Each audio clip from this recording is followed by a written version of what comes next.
काल्याच सुरुवात झालेली आहे. इथून काल्याची सुरुवात आहे. कसं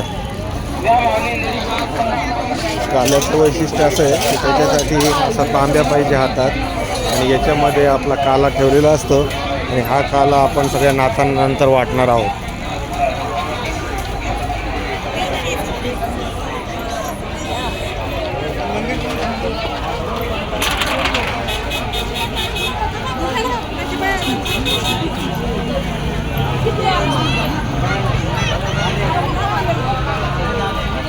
नाथषष्ठीचं संध्याकाळची वेळ आहे.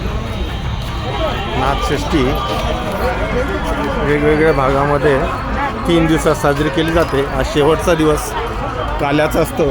त्या दिवशी सर्वात महत्त्व आहे फुटाणे, रेवड्या, मुरमुरे, लाह्या, दही असं सगळं कालून कढीपत्ता कोथिंबीर घालून काला बनवला जातो आणि तो नंतर लोकांना वाटला जातो.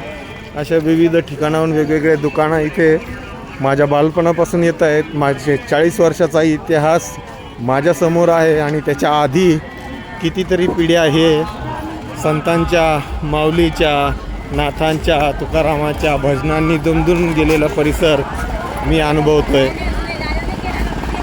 तुम्हा सर्वांसाठी नाथषष्ठी पैठणहून प्रत्यक्ष बघण्याचा योग मी तुम्हाला देतो आहे. आपल्या ठाकूरजी का भोलेधाम बघा, इथे दुर्ड्या विकणारे आपल्या प्रत्यक्ष समोर दिसतील आणि गंध विकणारे